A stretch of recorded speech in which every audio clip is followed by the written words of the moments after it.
these castings here go on a courthouse that they're restoring up in Tell City, Indiana. They don't need as many of the long ones as they do these short ones. And I've already done one wave of these for them just to get them by for their bicentennial. And I talked to him about a month and a half ago, and he informed me that they got to have the rest of them to finish up the job. So we're not done with it yet. This is the core box for the short one. It would make the core that this core print fits into. There's a nail hole that goes all the way through both halves. So what you would do is, before you actually gas it with the CO2, you'd stick a nail all the way through there and form the hole, pull it out, and then gas it. The nail hole helps secure the core in place because it's not very well balanced. I've got just a little more sticking in the inside of the cavity than I do hanging over in the core print. This one has a core print on both ends.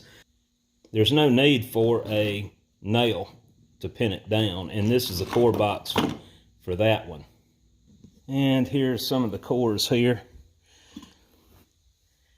You can see the hole that goes all the way through them. And we keep them in the kiln to keep them good and dry, to keep the humidity out of them. You can see some faint lines right here on both sides. See where it bisects that tip of the leaf? And you go around here, this would either be straight up or straight down. And then another line bisects this leaf. And that line goes, used to go, all the way around the bottom. It wore off. And then of course this is your core print, which is slightly longer than the actual core, just to give it that length of clearance inside the mold. I put an X on one side just to help me remember that that side always goes in the false drag, which we're fixing to do now. And originally this foundry pattern would have been a split one on a board. This particular casting is well over 100 years old, so all the original patterns that went with it, along with the core boxes, I'm sure have been burned. Anyway, we're gonna do this the hard way. If I had more time, I would have made a production pattern. It takes a huge amount of time to do that. I don't have, because I steadily have other jobs breathing down my neck. Now this job is, the rest of these castings have to be done before Thanksgiving, so that gives me a little less than 2 weeks, I guess. So we've got to get these knocked out. Now, on this video, just like the rest of them, somebody, at least one person, is always bringing up the question about, aren't you worried about shrinkage?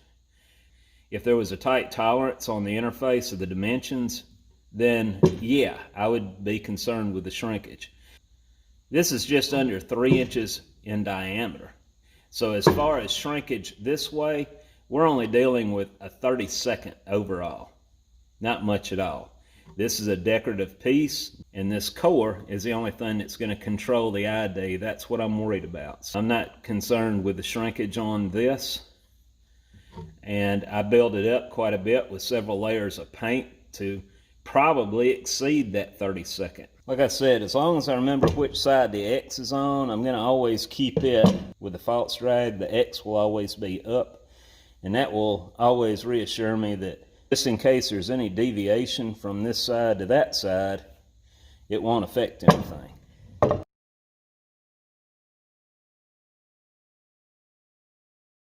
Now, since this is a false drag, I want to get these edges as tight as I can, because this thing's going to be reused several times.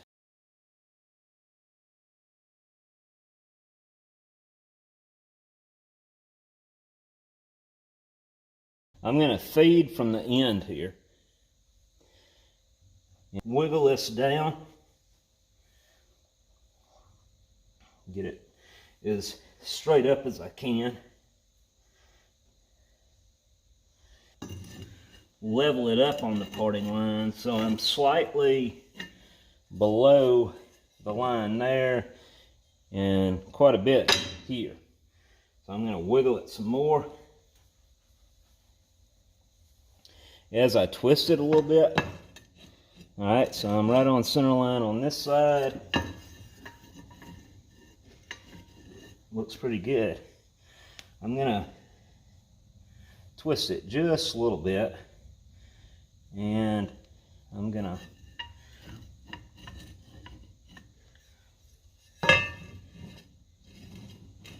I think that's going to work.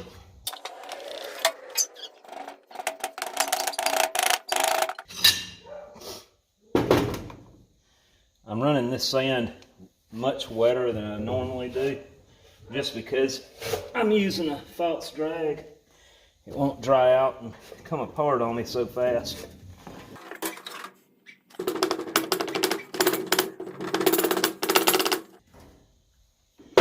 Alright, let's see what we got.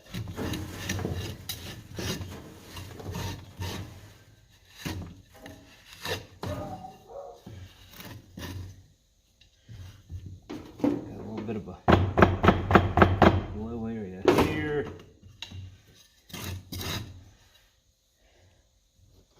It's feeling kind of spongy over there.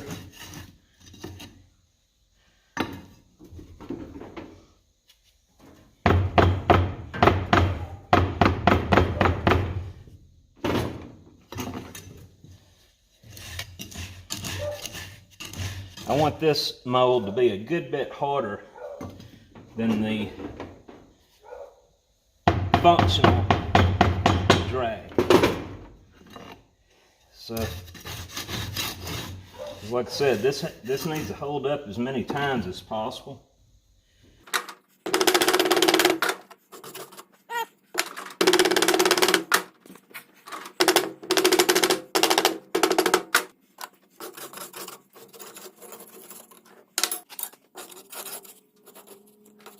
Alright, so I got most of this plane down. This hole here is ideal for tampering the sand around the parting line. Mr. Pete 222 Tubal Cane, he gave me this. He gave me another one too, which is right here. He gave me that about a year ago. Anyway, it needs to have a good polish to it, like this. And but you start off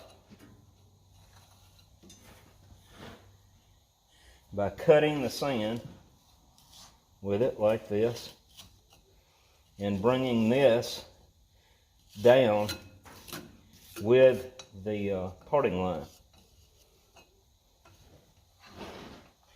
Alright, so that visible line that I had on here earlier, I want to get the parting line down to where that mark is. Now that I've seen it, I'm going to take and I'm just going to press, and that'll help reinforce that very edge. And I'm going to go all the way around the pattern like this and do the same thing over here.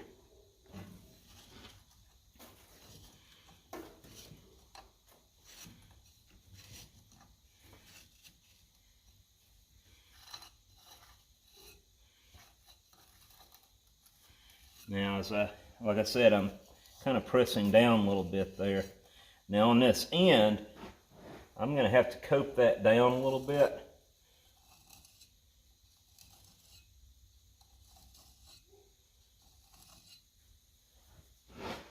And I'm going to have to do the same thing on this end. Alright, so I'm going to slick all this down, get that sand as glazed as I can. It'll harden this facing sand, and it glazes that clay over to help keep the air out of the sand, avoid drying out so fast.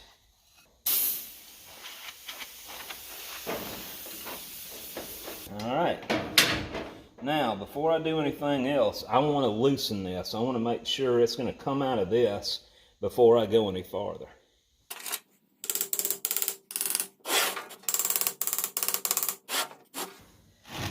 One thing that would have helped is to add parting dust to the surface on this particular pattern because it's so porous.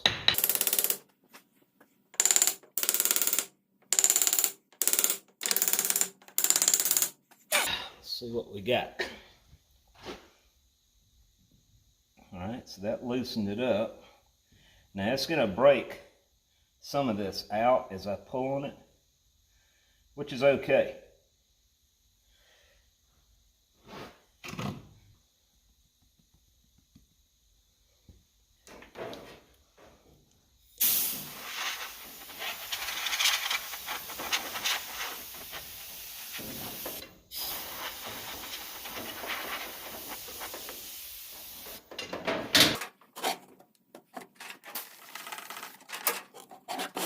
So that's going to nest this piece when we set it back in there. And remember what I said about the X? Since I pulled it out, now I know which way I got to put it back in there. But it's kind of hard to see the depth here, I know, but you can make out the impression. And I'm really not too worried about this. It doesn't have to be perfect at this point. All this is for is to nest it in place, to keep it level.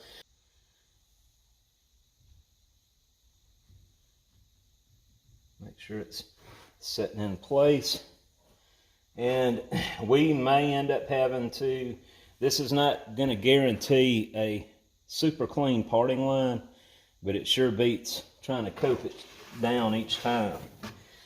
And in the long run, this is going to be a time saver for us. So, make sure my registration holes are clear.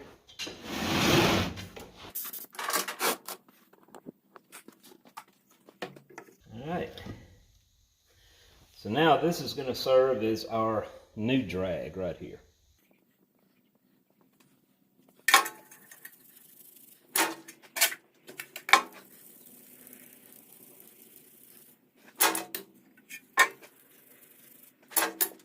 Good enough. I'm not going to worry about the ends. They'll be hit with a grinder anyway.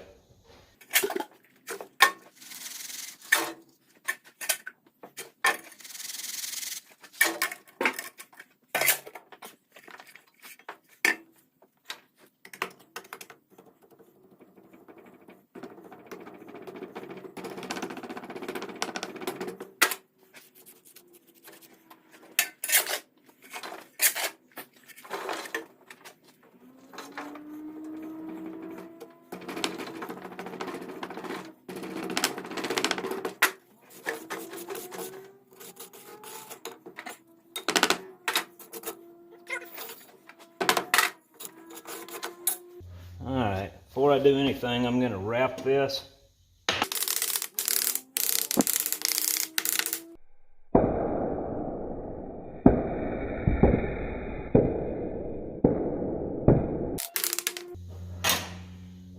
And now I'm going to turn the whole thing over and keep it tight together. And this should be loose, but it may have gotten tight again since I... And we're going to see what happens.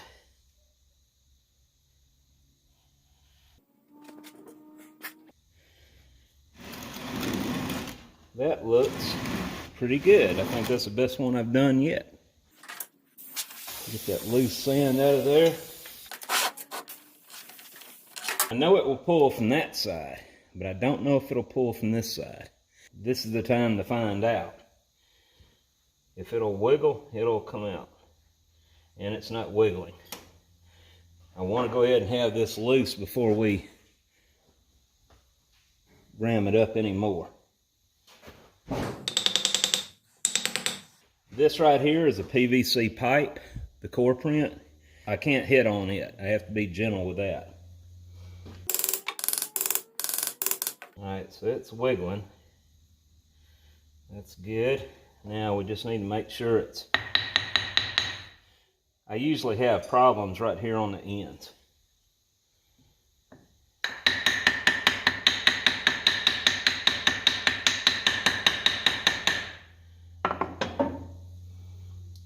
see what happens. All right, that'll come out. That also loosened more sand around that perimeter. I got to get that out of the way. But now we have a much better parting line.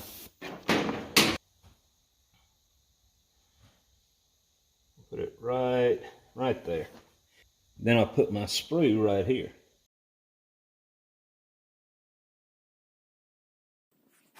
Now, I'm going to keep in mind, I'm going to put my sprue right about where that first finger is, where the center line of my first finger is, this way and that way. As long as I remember that, I'll be good.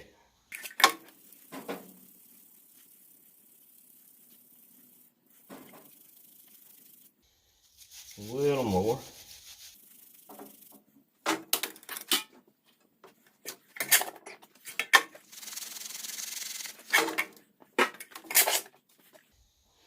I don't want to dump one huge pile directly on there because it could shift the facing sand.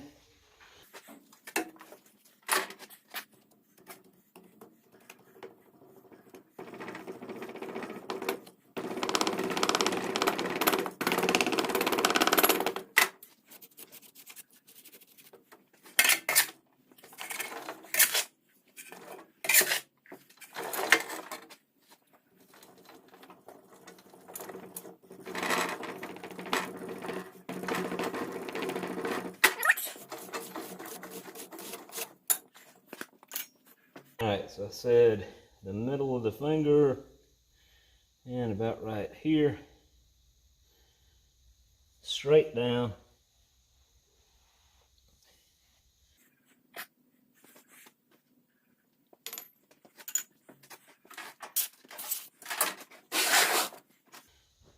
Alright, so I'm going to wrap this.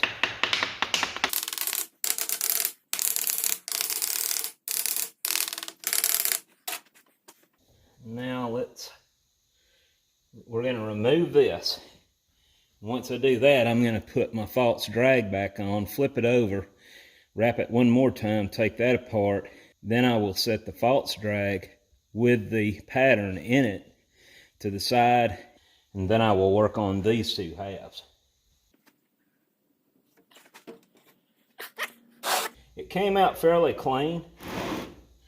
There's a few little spots. That's the core print area I'm not worried about, but this is going to do really well here.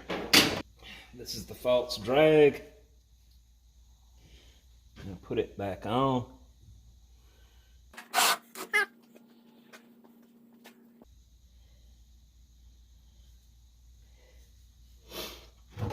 Turn this over, holding it together.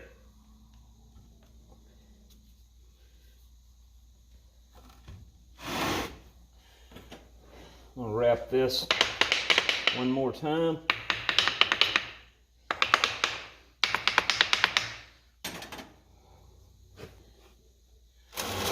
Pull this to me a little bit. I'm going to pick this up, set it to the side, and then set the false drag out of the way.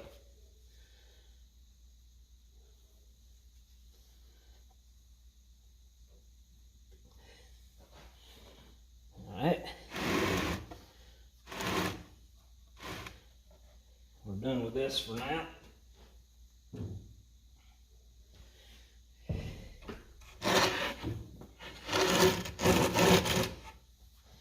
And this is the new drag. So I'm going to cut me a gate right here. And I'm going to stand it up on end to do that. That area right there, I will have to clean it up, but it's no biggie.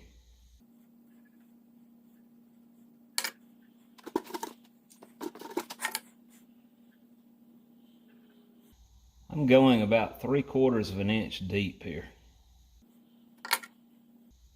And I'm just going to brush a little radius there. And that takes care of this one.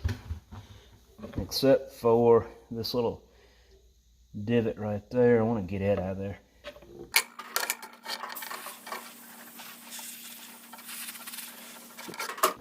Okay, we will put this in place.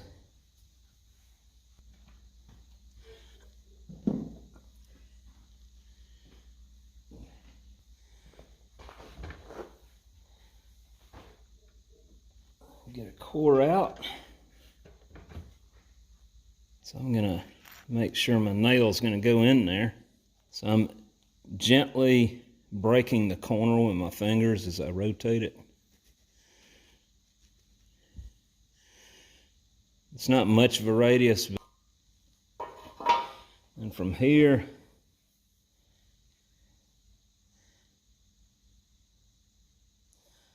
I coat it with graphite.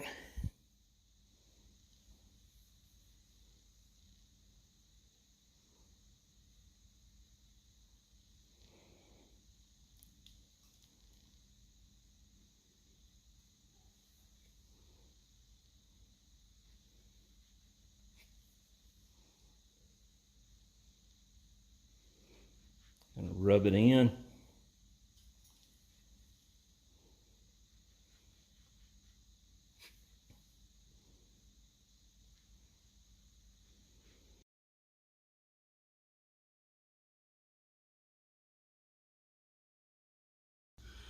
I just gently rest it down in the heel first. Position it, and then just push that nail down. Hey, Dollar, what you doing, girl? With your ear folded back. All right, now go on. You're bumping the camera. Go on. You'll get fed soon.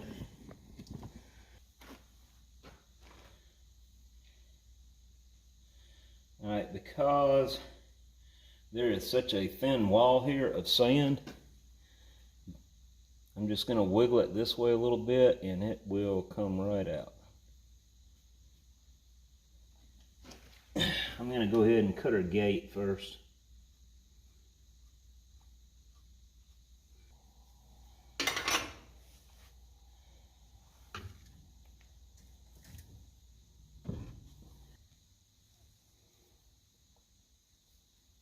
I'll put about 2 vents here. One vent in the very top, because this is going to be upside down. In the highest points there, I'm putting a vent wire. And I'm going to put 3 down here at the very end of the core print. And what that does is allow all the gases from the core to shoot out this way and vent out through the cope.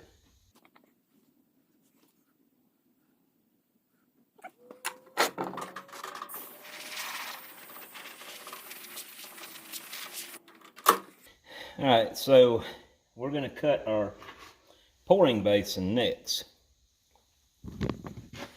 Now keep in mind, this is your riser. So on the top side of the cope, the pouring basin is going to be right here around the sprue hole.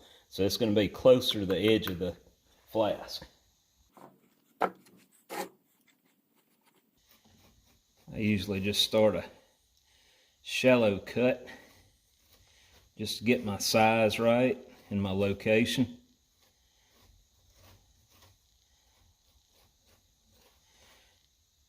And then once I'm happy with the size of it, usually it's about this much of the spoon. That's how I remember it. Then I go down to, go on, Dollar, get, go on.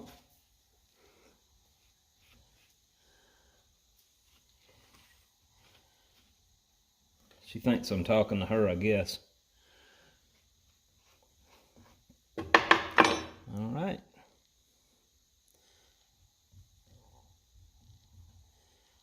Blow that out one more time on both sides and put this one together.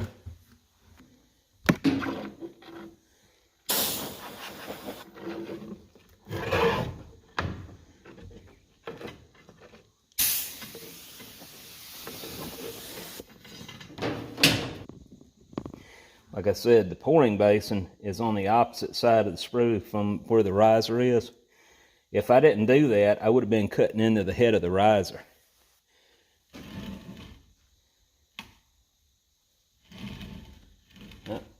Always make sure you got it turned the right way.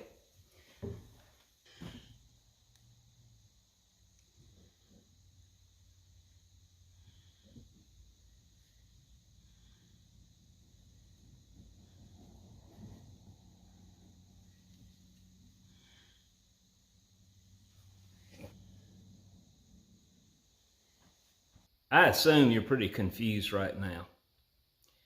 I was too. It took me a while to catch on, but you're fixing to see now what all this extra work was all about. I'm going to go through and I'm going to make up another mold, and you'll see how much easier and faster it is now that I have a false drag. Without a false drag, I would have been spending this 45 minutes on each mold. Now that I have a way to establish my parting line and orientate the casting in a level plane, things will move along much faster now. And I'm doing this in real time. I'm not speeding any of this up, so fixing to get a good dose of it.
Someone had made the statement several months ago that this would be a lot more interesting in real time.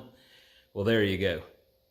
I'm not going to be doing all my molds like this, but I wanted to show you the advantage to using a false drag, how long it takes to prepare one, how it is useful in semi-production work like this. As I stated before, because of the tight time frame, the job was on a rush. There was no time to make production split patterns, which would have been faster than this, of course. I've had a couple months break here to try to catch up on the other jobs, thinking I would be able to do it before this second wave hit. It didn't happen. So I'm still reverting back to doing it the hard way. We won't be doing a long one tonight. And it's going to be the same exact process.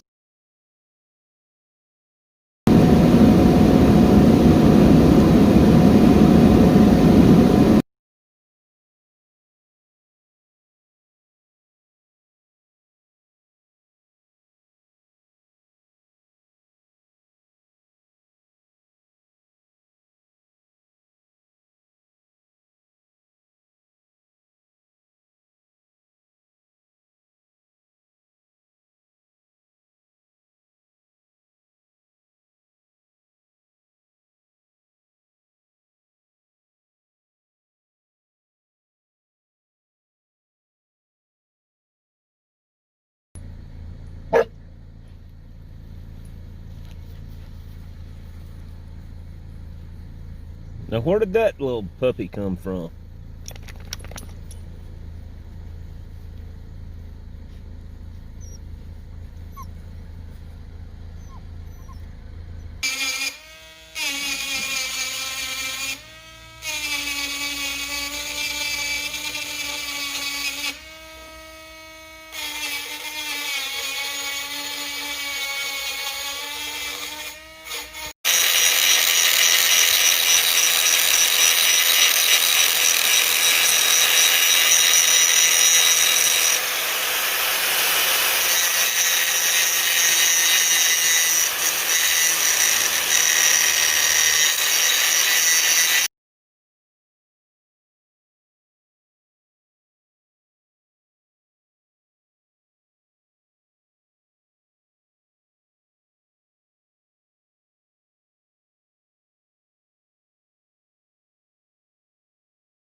I'm in Tell City with Dan Warner. He's the customer of mine behind the Courthouse castings here in Tell City. And I just wanted to bring him up and personally meet him. He's a great guy. He owns Whamco along with his brother Neil. Whamco was incorporated 10 years ago. And he and his brother had started out as in the woodworking end of it and ended up in the machining end of it. And they've got a lot of neat old vintage machinery here, including a Marvel saw that I haven't seen before. You know, how old do you think that thing is? The literature I found on it suggests it's probably from the 30s, so it's an older one, to say the least. Really nice. Yeah. Which I might have some work to do with that one coming up. Dan is going to seminary, and he's going to be a minister, possibly leaving all this to his brother coming up soon, it sounds. And I want to introduce our cameraman. Cameraman, you want to say hi? Hi. I don't know how that turned out. Oh, it'll be fine. But anyway, this concludes the video. I have included stills of the courthouse along with the projects we're doing for that, and Hope y'all have a great day, and if you haven't subscribed to Windy Hill Foundry, I encourage you to do so and follow us on upcoming projects that we'll be doing in the near future. Have a good day.